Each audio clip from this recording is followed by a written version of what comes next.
Hello everyone, welcome back to learn philosophy with Shreshtha Mukherjee. आज हमारा logic का क्लास है। तो लॉजिक के लास्ट क्लास में मैंने जस्ट स्टार्ट किया था लॉजिक क्या है, उसका इंट्रोडक्शन। ठीक है, लॉजिक में मेन कौन सी चीज़ें आती है, हमने स्टेटमेंट या प्रोपोजिशन या जो सेंटेंस है उनके बीच में जो डिफरेंसेस है वो सारी चीज़ें लास्ट क्लास में हमने देखी थी। ठीक है, तो आज मैंने एक लिस्ट बना रखा है कि मैं क्या क्या कवर करूँगी। तो पहले मैं जिस चीज़ के बारे में बात करूँगी that is proposition. Last class में मैंने बताया था दैट व्हाट इज प्रोपोजिशन। ठीक है, हमने देखा था दैट प्रोपोजिशन क्या चीज़ होती है, जो चीज़ आइदर ट्रू और फॉल्स होता है। ठीक है, about any fact or about anything which can be either considered as a true or as a false. ठीक है, that is proposition. Okay, तो इसके अलावा भी जब हमने आर्गुमेंट की स्ट्रक्चर की बात की थी, आज हम पढ़ेंगे what is argument, differentiate of different types of arguments. तो आर्गुमेंट के बारे में जब हमने बात किया था तब वहाँ पे दो चीज़ आए थे हमारे, एक है प्रेमिसेस एंड दूसरा है कंक्लूशन। राइट, जैसे कि मान लो मैंने बताया था that all men are mortal. ठीक है, Ram is a man, therefore Ram is मॉर्टल।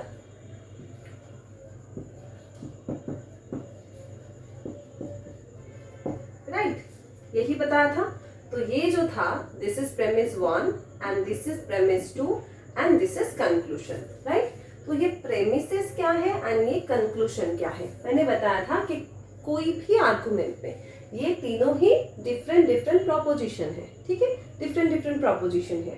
कोई कंपाउंड प्रोपोजिशन है, कोई सिंपल प्रोपोजिशन है, पर प्रोपोजिशन है। पर ये जो स्ट्रक्चर है, बेसिक कोड या फिर आइडियल स्ट्रक्चर ऑफ आर्गुमेंट, इसमें प्रेमिसेस एंड कंक्लूशन ऐसे ही कंसिडर होते हैं। हम बोलते हैं प्रेमिस 1, प्रेमिस 2, मतलब major premise and minor premise and conclusion. Right, तो वो भी हम जाएंगे, मेजर प्रेमिस क्या है, माइनर प्रेमिस क्या है, सारा चीज़ मैं पढ़ाऊंगी डिटेल में। ओके, तो ये जो चीज़ है इसके बिहाफ पे आर्गुमेंट का स्ट्रक्चर क्रिएट होता है। ओके, तो ये जो सारे चीज़ें हैं सारे ही प्रोपोजिशन है, पर what is premise and what is conclusion अभी वो देखते हैं कि इसका डेफिनेशन क्या है।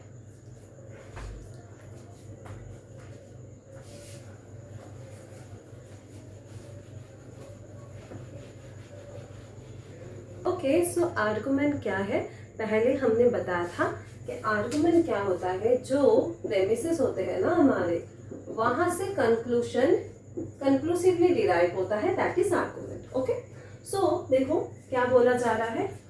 आई थिंक ये सबको दिख रहा होगा। अगर किसी को ना कोई भी चीज़ समझ में ना आए तो आप कमेंट करना। ठीक है, बिकॉज ये जो सारी डेफिनेशन है this all are very important. This all are very important, क्योंकि ये सारी चीज़ें आपसे पूछी जा सकती है इंटरव्यू में, कुछ भी पूछा जा सकता है, क्योंकि ये सारी चीज़ें हमारी बेसिक है। हम ग्रेजुएशन से 11-12 से पढ़ के आ रहे हैं ये चीज़। ओके, अच्छा, तो कोई भी group of proposition of which one is claimed to follow from the others. देखो, हम क्लेम कर रहे हैं कि हमारा जो कंक्लूजन है वो प्रेमिस से डिराइव हो रहा है। राइट, पहले हम बोल रहे ऑल मेन आर मॉर्टल, उसके बाद बोल रहे हैं राम एक मैन है, श्याम एक मैन है, राहुल एक मैन है, therefore conclusion that those people are also mortal beings. Right, तो फिर एक जो प्रपोजिशन है वो दूसरे प्रपोजिशन से फॉलो हो रहा है। Right, and which are regarded as providing support और grounds for the truth of that one. एक दूसरे के सपोर्ट में दिया जा रहा है कि वेदर ये वाला प्रोपोजिशन ट्रू है या नहीं, ये एक दूसरे को सपोर्ट करते हैं। तो इस चीज को, इस पूरी प्रोसेस को बोला जाता है आर्गुमेंट। ओके, अच्छा, और एक चीज मैं बोलना चाह रही थी प्रोपोजिशन के टाइम पे, शायद मैंने लास्ट क्लास में इस चीज को स्किप कर दिया था या फिर मुझे नोटिस नहीं हुआ। जब हम बोल रहे हैं, यहाँ पे लिखती हूँ मैं, यहाँ पे, चलो, राम इज ए मैन, तो ये एक मान लो प्रपोजिशन है। ठीक है, ओके, तो हमारे प्रपोजिशन में या फिर हमारा जो लॉजिक है उसमें कितने टर्म्स होते हैं, ये क्वेश्चन आता है। बहुत कॉमन क्वेश्चन है पर बहुत बार आता है, ठीक है। तो नॉर्मल प्रपोजिशन में हमारे पास दो टर्म्स होते हैं usually, subject term and predicate term, ठीक है। नॉर्मल जो हमारा प्रपोजिशन होता है उसमें ये दो टर्म होते हैं, subject term and predicate term, ठीक है। अच्छा, सब्जेक्ट टर्म कौन सा है, हमें पता है, Ram is a subject, man is a predicate term. Okay, subject को यहाँ पे शॉर्ट में एस बोला जाता है एंड प्रेडिकेट को शॉर्ट में पी बोला जाता है, ठीक है। ओके, अब आप लोगों में से कुछ लोग बोलेंगे पर मैम टर्म्स तो तीन होते हैं। अगेन, कहाँ पे तीन होता है, कहाँ पे तीन होता है, जहां पे हम जा रहे हैं, दैट इज कैटेगोरिकल सिलोजिज्म, वहां पे तीन टर्म्स होते हैं। यूजुअली अगर आपसे पूछा जाए कि प्रपोजिशन या फिर नॉर्मल लॉजिक में how many terms are there, तो वो दो टर्म्स ही होंगे, सब्जेक्ट एंड प्रेडिकेट। और एक चीज, ये जो बीच का है दैट इज, इसे हम वर्ब बोलते हैं। यूजुअली ग्रामर में हम इसे वर्ब बोलते हैं, पर यहाँ पे इस चीज को क्या बोला जाता है, कॉपुला, याद रखना, कॉपुला। तो फिर यहाँ पे क्या क्या है, मैं, अच्छा, आई होप कि आपने ये जो आर्गुमेंट का डेफिनेशन लिखा है ये आप सबने नोट कर लिया है, ठीक है। तो मैं इस हिसाब से इस चीज को रिमूव करती हूँ, फिर ये चीज थोड़ा सा अलग से मैं लिखना चाहती हूँ, ठीक है। ओके, इतना जगह भी काफी है। हाँ, तो फिर हमें क्या क्या मिला, एक तो सब्जेक्ट टर्म मिला, ठीक है, दूसरा प्रेडिकेट टर्म मिला एंड तीसरा कॉपुला जो कि वर्ब है, ठीक है। ये याद रखना, ये ना ज्यादातर लोग वर्ब वर्ब बोलते हैं, पर हमारे लॉजिक के लैंग्वेज में this is considered as a copula, not as a verb, ठीक है। मैंने ब्रैकेट में वर्ब इसलिए लिखा है ताकि आप लोगों को समझने में कोई कंफ्यूजन ना हो। Okay, I think I am clear. Okay, and जो आप बोल रहे हो तीन टर्म की बात, अगर आपके दिमाग में आ रहा है ये चीज कि वैसे तो हम लोग तीन टर्म्स पढ़ते हैं, हम लोग जो लोग ये सोच रहे हैं कि हम तो तीन टर्म पढ़ते हैं, यहाँ पे दो टर्म क्यों है, तो अगर आप देखोगे कैटेगोरिकल सिलोजिज्म का, थोड़ा सा मैं ना डिफरेंशिएट करा के इसलिए पढ़ा रही हूँ क्योंकि सवाल ना आजकल हमारे नेट में डिफरेंशिएट करके ही आता है, कोई आसान सवाल नहीं आता। ऐसा नहीं होगा आपको सीधे पूछ लेगा, हमेशा ना हर एक चीज पे आप देखोगे न्याय के साथ वेदांतों का, न्याय के साथ बौद्धों का, न्याय के साथ जैन का कंपैरिजन कर करके क्वेश्चन आ रहा है। तो इसलिए जब भी आप कोई भी टॉपिक पढ़ रहे हो उसके साथ दूसरा जो भी सिस्टम है उसका क्या कंपैरिजन है, क्या सिमिलैरिटीज है, ये आपको देखनी पड़ेगी, ठीक है।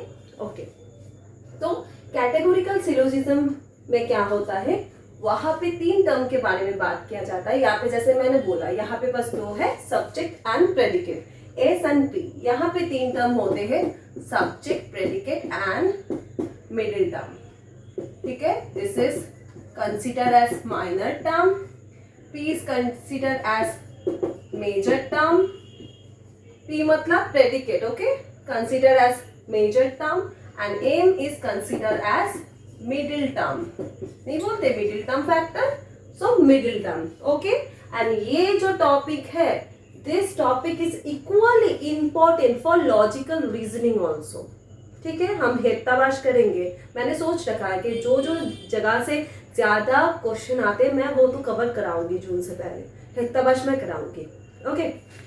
तो ये वाला पोर्शन लॉजिकल रीजनिंग में भी बहुत सवाल आते हैं, ठीक है। ओके, तो फिर दिस इज कैटेगोरिकल सिलोजिज्म में तीन टर्म के जो कंसेप्ट है वो, and this is normal proposition, क्योंकि हम अभी बेसिक से चल रहे हैं, तो अभी हम subject, predicate and copula which is a verb, इसके बारे में ही बात कर रहे हैं, ठीक है। यहाँ पे हम जाएंगे, धीरे धीरे जाएंगे, ओके। सो ये तो गया argument, that what is argument, जहाँ पे एक जो प्रपोजिशन है या फिर एक ग्रुप ऑफ प्रपोजिशन है, ठीक है, जहाँ पे एक दूसरे को वो लोग सपोर्ट कर रहे हैं या फिर फॉलो कर रहे हैं, ठीक है, उसके हिसाब से एक कंक्लूजन तक पहुंच रहे हैं या फिर कोई चीज प्रूव कर रहे हैं, that is argument. Next, what is premise? तो वो क्या हमारा आर्गुमेंट. अब है what is premise and what is conclusion. Okay, so premise in an argument, the proposition upon which inference is based, the proposition that are claimed to provide grounds or reason for the conclusion. जो मैंने पहले भी बताया है, premise का काम क्या होता है, वो कंक्लूजन के सपोर्ट में बात करता है. ठीक है, हमें पता है कि कंक्लूजन के अगर सपोर्ट में प्रपोजिशन जाएगा, ठीक है, तो ही मतलब प्रेमिस अगर कंक्लूजन के सपोर्ट में जाएगा तो ही हमारा जो आर्गुमेंट है वो वैलिड होगा. अगर कंक्लूजन कुछ और कह रहा है, हमारा प्रेमिस कुछ और कह रहा है, तो फिर वो जो आर्गुमेंट होता है वो इनवैलिड होता है. हमने पहले ही बताया था कि आर्गुमेंट या तो वैलिड हो सकता है या फिर इनवैलिड हो सकता है, राइट. इन दोनों के बीच में ही हो सकता है, इन दोनों के अलावा और कुछ नहीं हो सकता. ठीक है, ओके. सो प्रेमिस क्या है? आर्गुमेंट के अंदर प्रेमिस क्या करता है, वो एक ऐसा प्रपोजिशन है जहां पे हम जो इन्फरेंस कर रहे हैं, हम जो प्रूव करना चाहते हैं, ठीक है, तो हम ऑब्वियसली इन्फरेंस ही कर रहे हैं ना, हम ये पकड़ के चल रहे हैं, या फिर we assume that all men are mortal. हम ये मान के चल रहे हैं, जैसे हम क्या करते हैं, मान लो कि ऑल मेन आर मॉर्टल को हम अगर सिंबलाइज करते हैं तो फिर मेन को हम लेट सपोज बोल के पकड़ लेते हैं कि men is equal to S, right. मतलब हम पकड़ के चल रहे हैं, कोई चीज को प्रूव करने के लिए हम इन्फरेंस में यही करते हैं. तो ये इन्फरेंस प्रूव करने के लिए, ठीक है, या फिर जिस चीज के ऊपर ये प्रोपोजिशन बेस्ड है, ठीक है, विच इन्फरेंस इज बेस्ड, जिस इन्फरेंस के ऊपर ये प्रोपोजिशन बेस्ड है, the proposition that are claim to provide the reason in the support of conclusion. ठीक है, तो फिर वो प्रेमिस का वही काम है कि वो क्या करता है, कंक्लूजन के सपोर्ट में अपना जो है प्रूफ प्रोवाइड करता है. ठीक है, या फिर रीजन प्रोवाइड करता है. That is the work of premise. Okay, and premise को शॉर्ट में यहाँ पे P लिखा जाता है एंड कंक्लूजन को C. ठीक है, ये जो शॉर्ट नोट है ये हमें चाहिए, क्योंकि हम जब सॉल्व करेंगे तो हम शॉर्ट में ही लिखेंगे. ठीक है, हम ब्रॉड में नहीं लिखते हैं. Okay, so now what is conclusion? In any argument, the proposition to which the other proposition in the argument are claimed to give support, or for which they are given as reason. Again, कि जो premises है उसके support में अगर हो रहा है conclusion, ठीक है, प्रॉपर रीजन देना चाह रहा है, तो वही काम है कंक्लूजन. ठीक है, देखो, validity is only applicable to deductive argument. Okay, अब एक ये वाला लाइन बहुत इंपॉर्टेंट है, इसलिए मैंने यहाँ पे स्टार मार्क रखा है. ठीक है, तो फिर ये है हमारा कंक्लूजन, ये है हमारा प्रेमिस, जिसके बिना हमारा आर्गुमेंट नहीं हो सकता. ओके, अच्छा, नाउ ये जो आर्गुमेंट है ना, ये दो टाइप के होते हैं. One is deductive argument and the another one is inductive argument. ठीक है,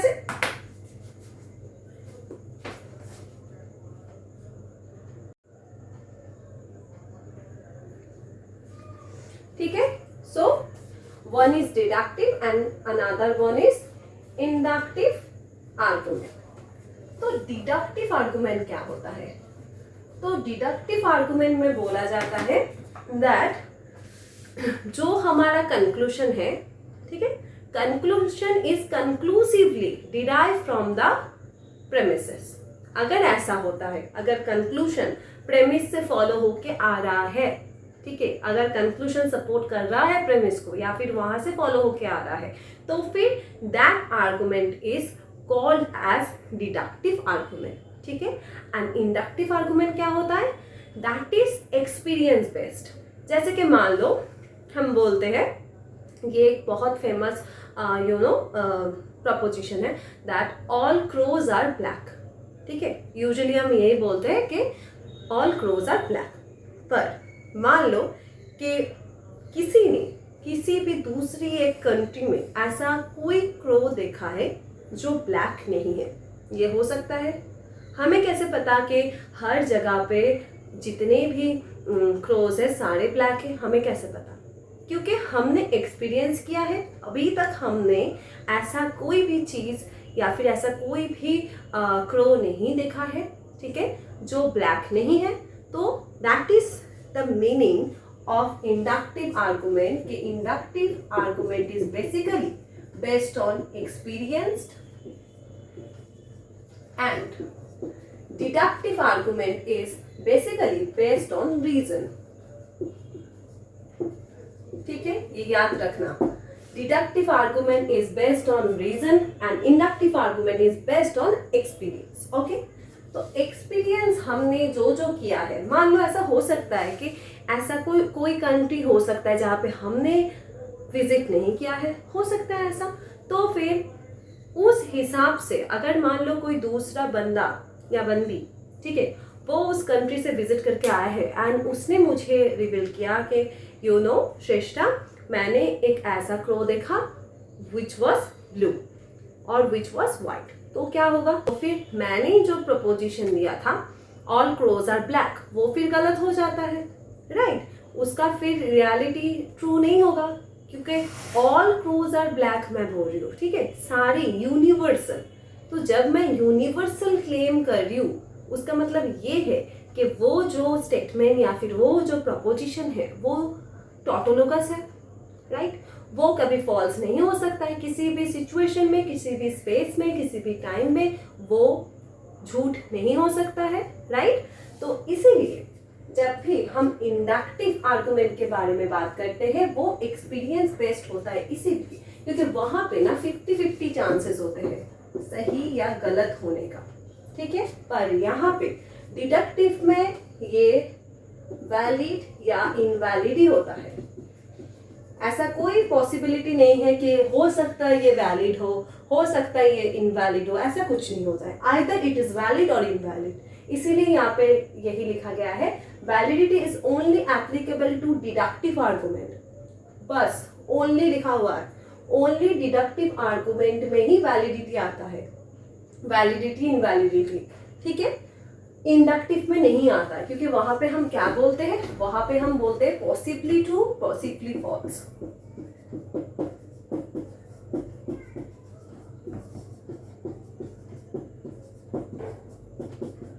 ठीक है, okay, possibly true possibly false. Okay, तो फिर हमने क्या क्या पढ़ा? प्रॉपोजिशन का जो बेसिक था लास्ट क्लास में हमने किया था वो चीज, फिर what is argument, what is premise, what is conclusion, ठीक है, कितने टर्म्स होते हैं वो, आर्गुमेंट के टाइप्स, ठीक है। अभी तक हमने ये चीजें डिस्कस की है, ओके। अच्छा, अब हम बहुत एक इम्पॉर्टेंट चीज डिस्कस करेंगे, that is distribution of terms या फिर प्रॉपोजिशन का जो डिवीजन है, कैटेगोरिकल प्रॉपोजिशन बहुत इंपॉर्टेंट है। मतलब उसके बिना ना ही हमारा स्क्वायर ऑफ ऑपोजिशन होगा, उसके बिना ना ही हमारा ऑपरेशन कन्वर्शन होगा, कुछ भी नहीं होगा, ठीक है। तो हम वो पढ़ेंगे। और एक चीज मैं थोड़ा सा सिंपली बता देती हूँ कि ये जो प्रॉपोजिशन होता है ना, दो टाइप के होते हैं, एक होते हैं सिंपल प्रॉपोजिशन और एक होते हैं कंपाउंड प्रॉपोजिशन।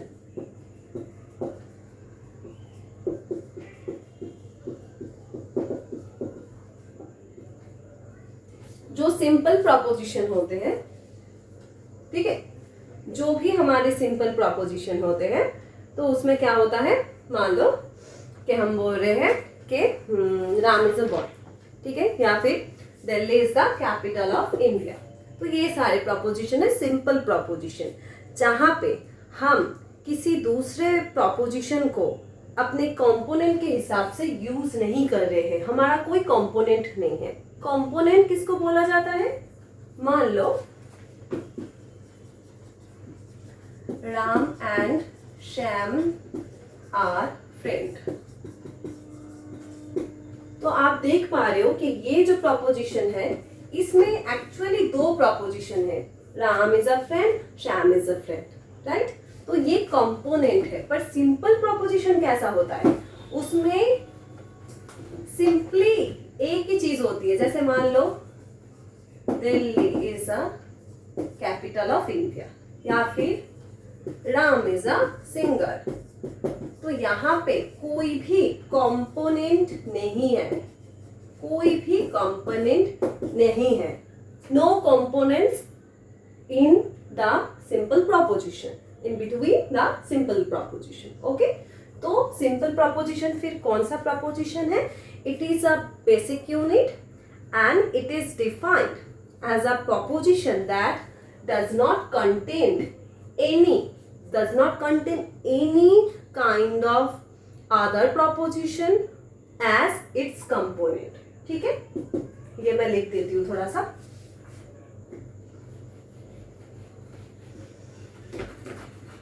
ताकि आपको ये चीज कभी भी आप भूल ना जाओ, आपको ये चीज हमेशा याद रहे। ठीक है, तो मैं यहाँ पे थोड़ा सा लिख देती हूँ कि what is simple proposition. So what is simple proposition? कि सिंपल प्रोपोजिशन वही है that does not contain any other proposition as its components। जैसे कि मैंने बताया that Sita is a singer और राम is a boy और राम is a dancer, कोई भी हो सकता है जहाँ पे कोई कंपोनेंट नहीं है। ठीक है, कंपोनेंट क्या होता है? देखो, proposition that comes as a part, जैसे कि मैंने बताया कि Ram and Shyam is a boy। ठीक है, ऐसा, या फिर either or, या फिर if then, जो चीज़ें हमने पढ़ा है ऑलरेडी, ट्रूथ फंक्शनल जो प्रपोजिशन होते हैं वो क्या होता है कि वो दोनों जो प्रपोजिशन है उनको हम मर्ज करके एक ही प्रपोजिशन में ला रहे हैं, राइट। वही करते हैं हम, तो वही उसी चीज को कंपोनेंट बोला जाता है। ओके, देखो, proposition that comes as a part of a proposition is called as a component of propositions. Okay, अच्छा, so this is simple proposition जहाँ पे कोई भी कंपोनेंट नहीं है।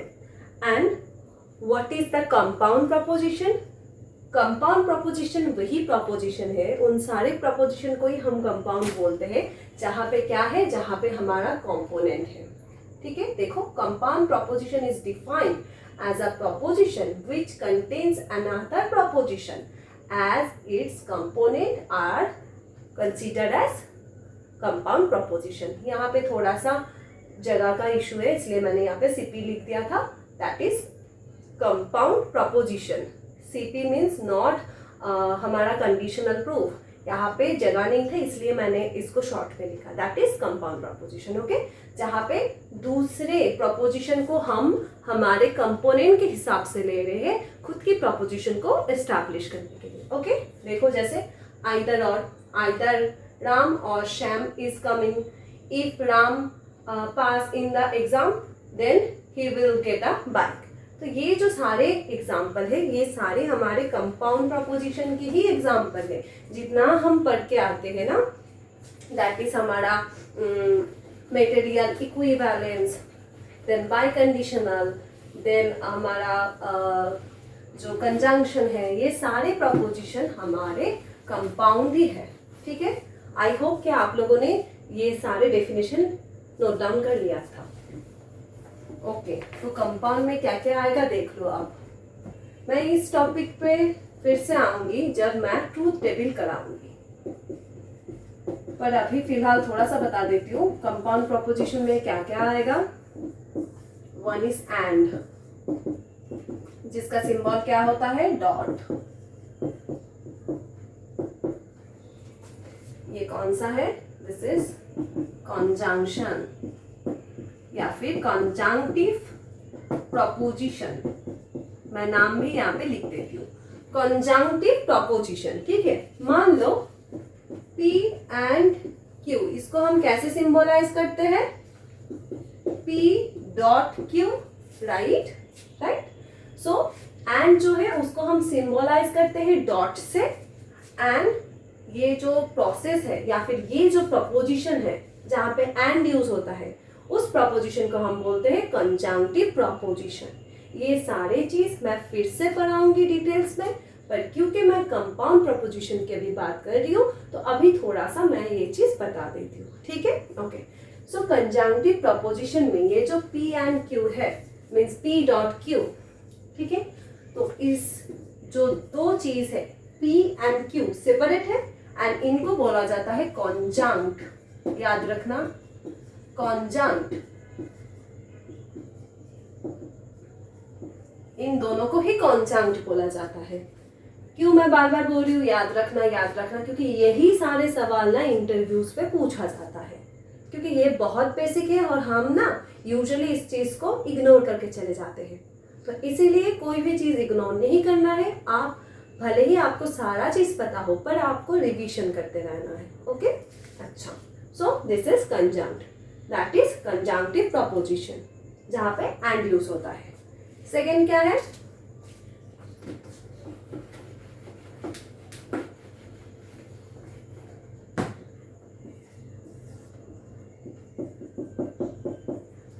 आइदर और। यहाँ पे क्या यूज होता है?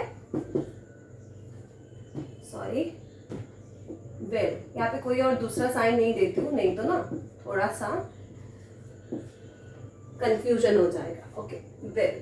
और ये जो प्रपोजिशन है इसको हम क्या बोलते हैं? Disjunctive proposition, right? Disjunctive proposition. Okay okay, तो इसको कैसे हम सिंबलाइज करते हैं?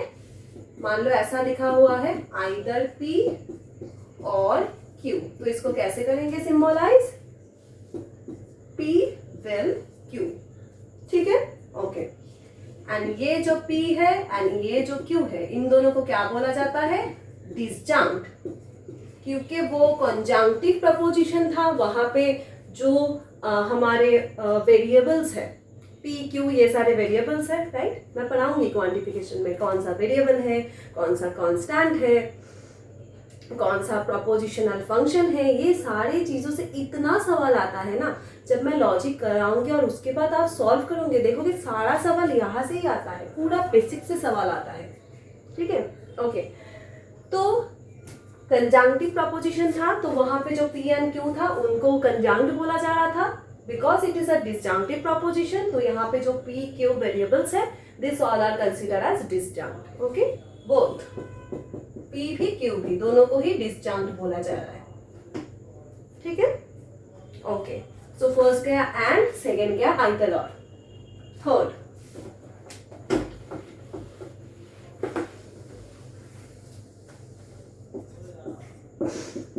इफ देन, इसका क्या साइन है? This one is consider as horseshoe or implication।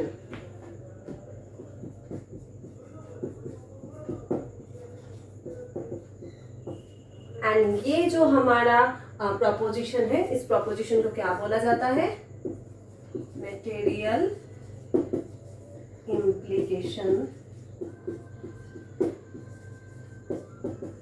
या फिर कंडीशनल भी बोल सकते हैं, कंडीशनल प्रपोजिशन, ठीक है। ओके, तो इफ देन को हम कैसे सिंबलाइज करते हैं? मान लो ऐसा बोला जा रहा है इफ P देन Q, इसको हम ऐसे सिंबलाइज करते हैं P implies Q, ठीक है। P implies Q, तो ये जो implies है, इसके जो दो हमारे वेरिएबल्स है P एंड Q, इनको क्या बोला जाता है? बहुत इंपॉर्टेंट है, this one is very important. P is considered as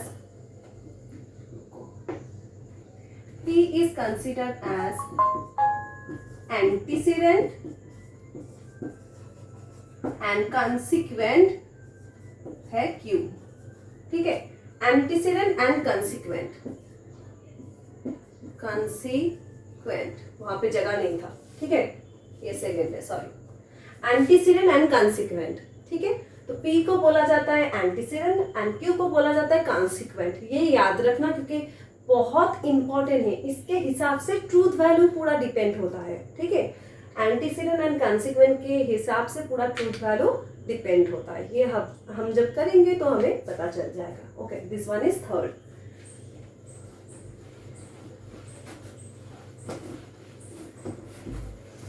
fourth,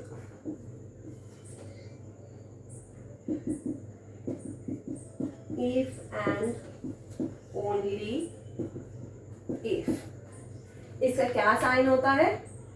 triple bar.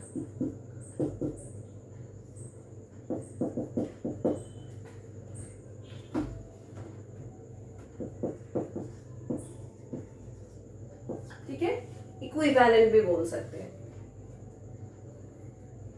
Triple बार या फिर इक्विवेलेंट। ठीक है, ये जो प्रपोजिशन है इसको क्या बोला जाता है? बाई कंडीशनल प्रपोजिशन या फिर मेटेरियल इक्विवेलेंस भी बोल जा सकता है।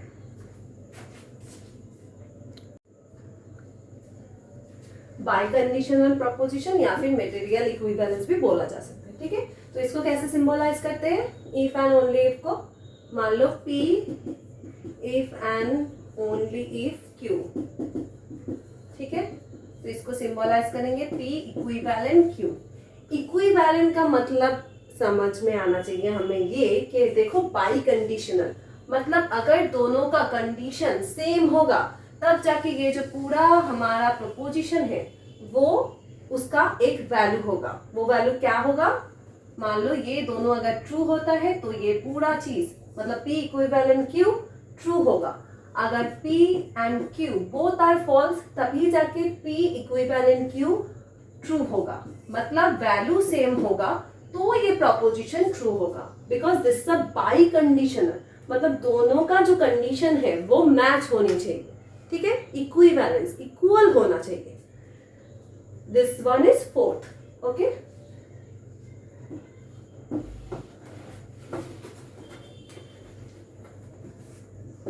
now it is not the case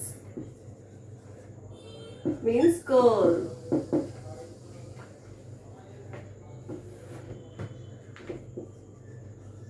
curl.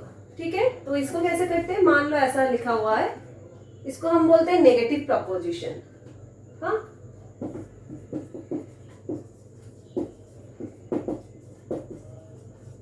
Negative preposition. तो इसको कैसे सिंबलाइज करते हैं?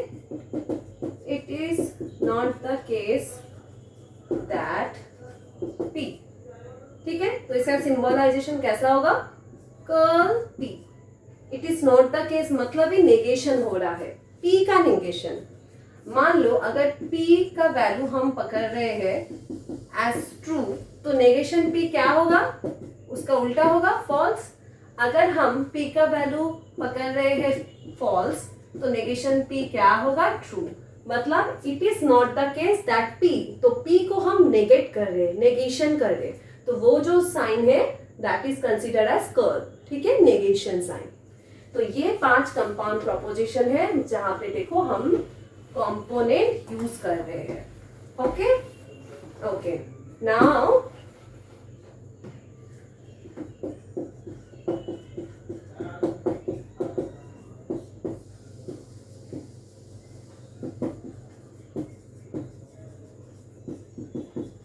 प्रपोजिशन का जो क्लासिफिकेशन है with the help of quantity and quality. Quality and quantity के ऊपर बेस होके उनका जो हमारा डिवीजन है प्रपोजिशन का, जिसको एक्चुअली बोला जाता है कैटेगोरिकल प्रपोजिशन। ठीक है, ओके।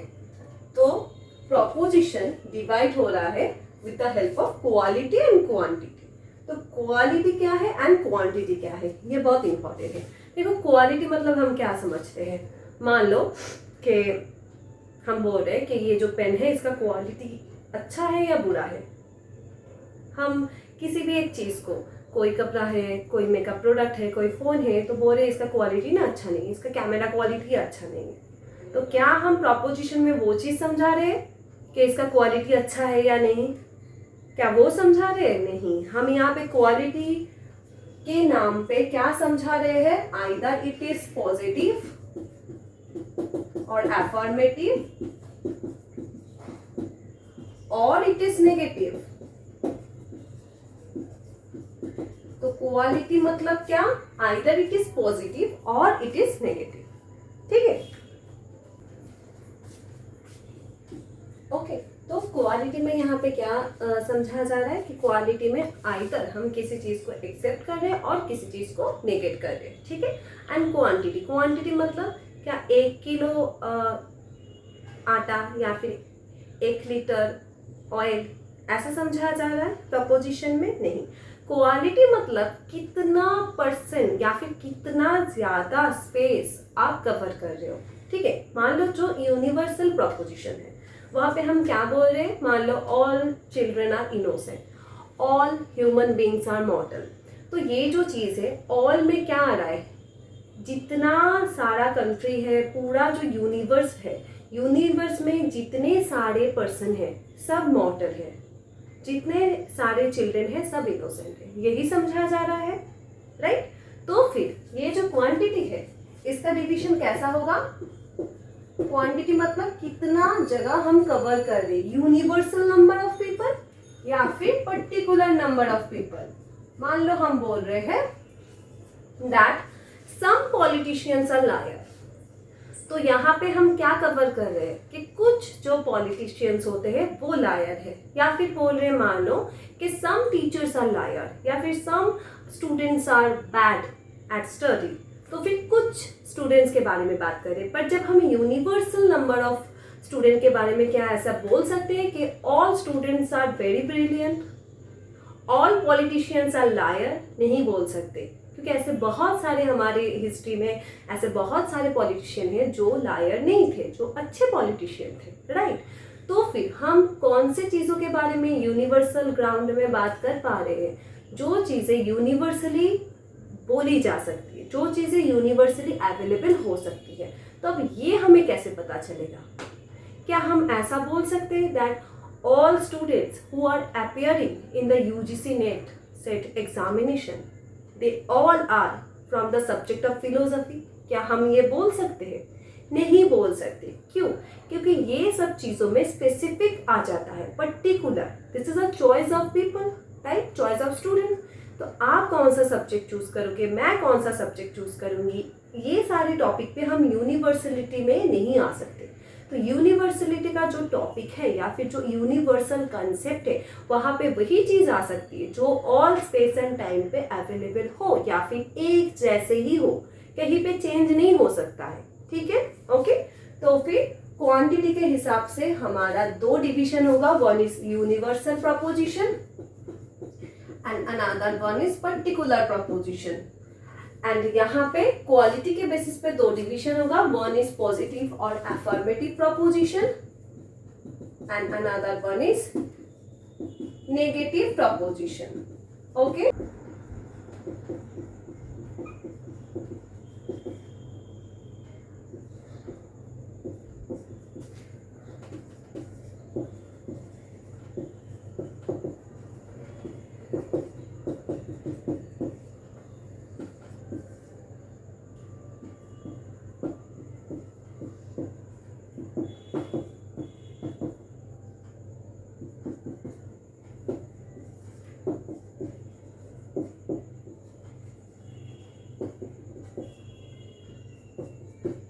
अच्छा देखो, अब यहाँ पे 4 प्रपोजिशंस के बारे में बात किया जाता है कैटेगोरिकल प्रपोजिशन में। ओके, तो कैटेगोरिकल प्रपोजिशन क्या है, कैटेगोरिकल प्रपोजिशन एक ऐसा प्रपोजिशन है जहाँ पे 2 क्लासेस के बीच में एक रिलेशन एस्टैब्लिश किया जा रहा है, या फिर उनके बीच में क्या रिलेशन है उस चीज को ही हम देखना चाहते हैं। तो किसके बीच में 2 क्लासेस, यहाँ पे 2 क्लासेस कहाँ से आ रहे, आ तो रहे हैं।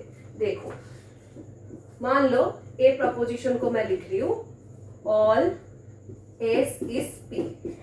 एस क्या है, सब्जेक्ट, पी क्या है, प्रेडिकेट। तो यहाँ पे कौन से 2 क्लासेस के बारे में बात किया जा रहा है, जो मैंने पहले बताया टर्म के हिसाब से, subject and predicate.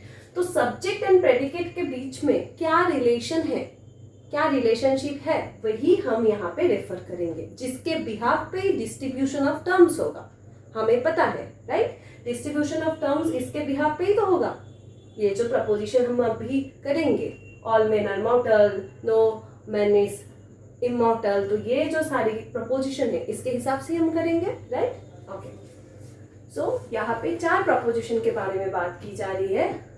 One is A preposition,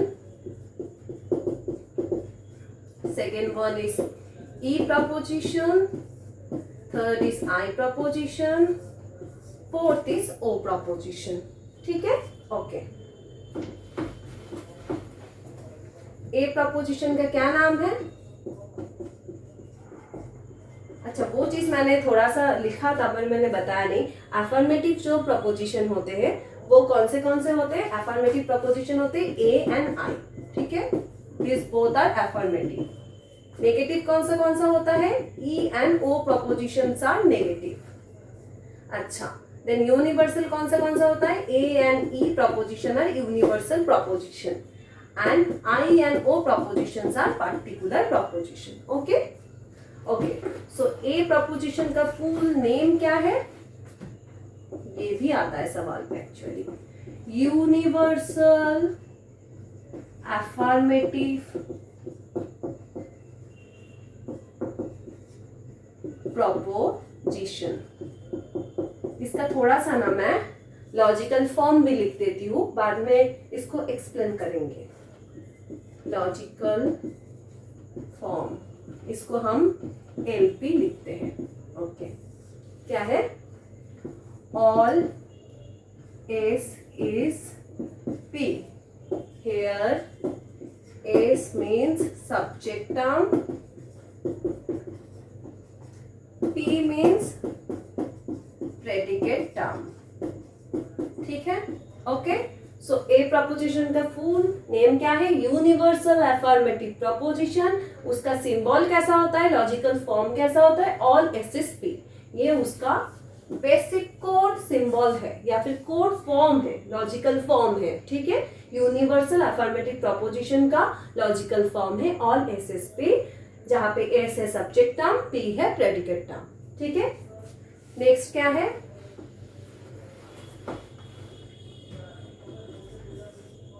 E proposition, जिसका फुल नेम है यूनिवर्सल नेगेटिव प्रपोजिशन, जिसका लॉजिकल फॉर्म है no S is P. Again, जहां पे एस है सब्जेक्ट, पी है प्रेडिकेट। ठीक है, this is universal negative preposition. Universal negative मतलब यूनिवर्सल जो नंबर ऑफ पीपल है उसके बारे में ये नेगेशन हो रहा है। इससे पहले ए में क्या हो रहा था? इससे पहले ए प्रपोजिशन में यूनिवर्सल नंबर ऑफ जो पीपल है उनके बारे में हम कुछ एक्सेप्ट कर रहे थे। ठीक है, और यहाँ पे कुछ नेगेट कर रहे हैं। ठीक है, तो ये जो एक्सेप्ट मीन्स अफर्मेटिव या पॉजिटिव, दिस इज नेगेटिव। ये किसके बिहाफ पे हुआ? क्वालिटी के बिहाफ पे प्रपोजिशन का डिवीजन हुआ। ठीक है, ओके। थर्ड है हमारा I proposition, which is particular affirmative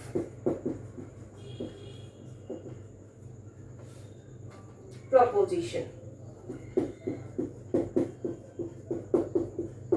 इसका लॉजिकल फॉर्म कैसा है?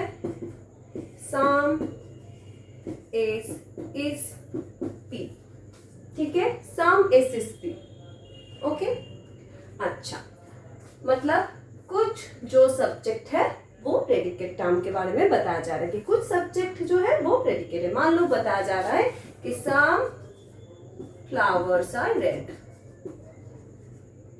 तो कुछ जो फूल है वो रेड कलर के हैं। ठीक है, तो इसीलिए कैटेगोरिकल प्रोपोजिशन में मैंने स्टार्टिंग में क्या बोला कि यहाँ पे दो जो क्लासेस है उनके बीच में रिलेशनशिप बताई जा रही है। ठीक है, ओके। सो वन आई प्रपोजिशन क्या है? Particular affirmative. ठीक है, पर्टिकुलर कुछ लोगों के बारे में। यहाँ पे यूनिवर्सल नंबर ऑफ पीपल के बारे में बात नहीं की जा रही, कुछ लोगों के बारे में। कुछ फूल रेड है, कुछ फूल व्हाइट है, कुछ इंसान अच्छे हैं, कुछ इंसान बुरे हैं, ऐसा। Okay, and last one is O proposition, which is particular negative proposition and इसका लॉजिकल फॉर्म है सम इज नॉट P।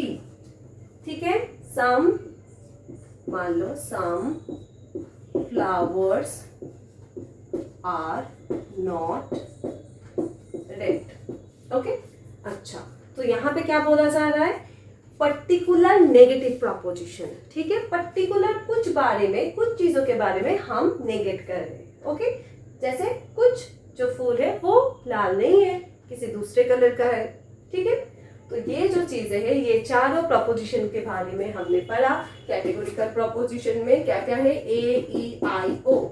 ठीक है, A is universal affirmative proposition, E is universal negative proposition, I is particular affirmative and O is particular negative proposition. Okay, तो आज हमने बहुत सारी important topic के बारे में बात की, बहुत सारी, लिटरली बहुत सारे टॉपिक्स के बारे में बात की है।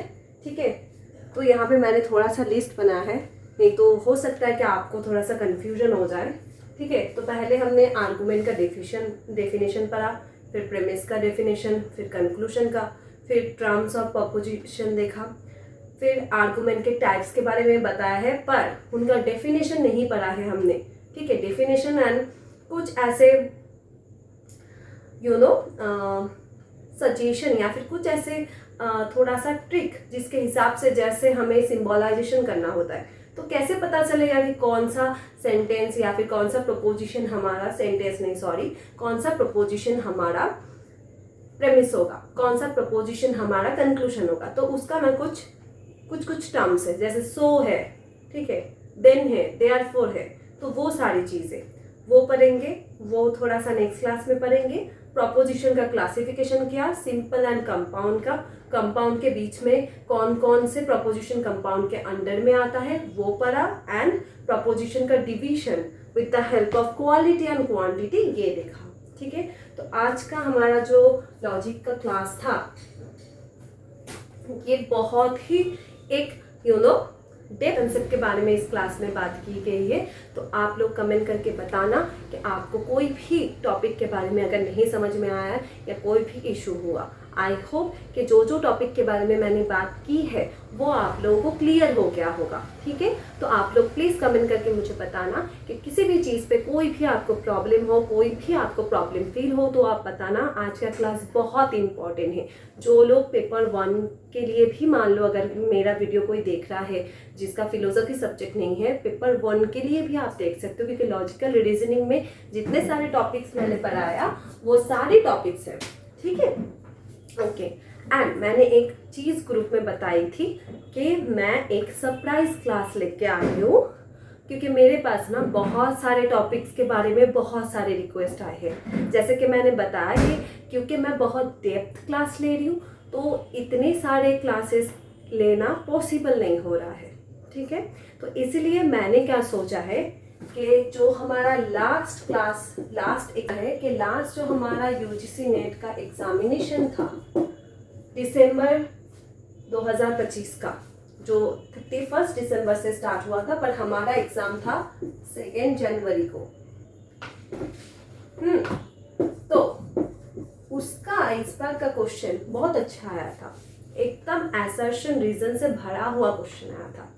तो जैसे ही मेरे पास बहुत सारे रिक्वेस्ट आए थे, मैंने बताया ना, प्रैग्मेटिज्म का, फिर यूनिट 6 का, तो मैंने जैसे ही पेपर देखा तो वहाँ पे सारे ऐसे ही कंसेप्ट से आ रहे हैं, वेदांतों से, मीमांसा से, ठीक है, फिर क्रोनोलॉजी आ रहे हैं, फिर प्रैग्मेटिज्म का आ रहा है, फिर फेमिनिज्म का आ रहा है। तो मैंने क्या सोच रखा है कि मैं पूरा एकदम डिटेल्स में हर एक सवाल को सॉल्व कराऊंगी एंड उसका डिटेलिंग में एक्सप्लेन करूंगी कि क्यों ये वाला ऑप्शन हुआ, क्यों ये वाला ऑप्शन नहीं हुआ। ठीक है, तो क्योंकि मान लो हमारा 100 सवाल होता है फिलोसफी का, उसमें से 10 तो हमारा आ जाता है कॉम्प्रिहेंशन में, तो 80 सवाल होते। तो 80 सवाल में मैंने सोच रखा है पहले वीडियो में कम से कम 20 या 30 सवाल का मैं कोशिश करूँगी कवर करने के लिए, पूरा डिटेल एक्सप्लेनिंग में, ठीक है। जो वाला लॉजिक का है, किसी भी चीज़ का हो, तो वो चीज़ मैं करूँगी। उससे क्या होगा, बहुत सारे यूनिट के बहुत सारे टॉपिक्स हमारा क्लियर हो सकता है, ठीक है। तो ये मैंने सोचा है पहले ये वाला कवर कर लेते हैं, रिसेंट वाला, उसके बाद जून वाला भी करेंगे। तो इससे शायद हमारा बहुत सारा जो टॉपिक जिसके बारे में बहुत सारे लोग रिक्वेस्ट कर रहे हैं, हम नहीं कर पा रहे कवर, टाइम नहीं हो रहा है, तो वो भी हो जाएगा, ठीक है। तो वो मैं पार्ट 1 पार्ट 2 करके कंप्लीट कर दूंगी। 80 क्वेश्चन होते हैं टोटल, तो वो कंप्लीट कर दूंगी, ठीक है। तो आप लोग कमेंट करके बताना कि आपको क्लास कैसा लग रहा है, कोई भी चीज़ समझ में नहीं आ रहा है, कोई भी डाउट हो, मैं बार बार बोलती हूँ कि कोई भी डाउट हो आप बिल्कुल भी मतलब एक बार के लिए भी ये मत सोचना कि ये कैसा डाउट है, मैं क्या पूछूँ, ज़रूर पूछना, आपके लिए भी अच्छा होगा, मेरे लिए भी बहुत अच्छा होगा, ठीक है। थैंक यू वेरी मच, मिलते हैं नेक्स्ट क्लास में, बाय।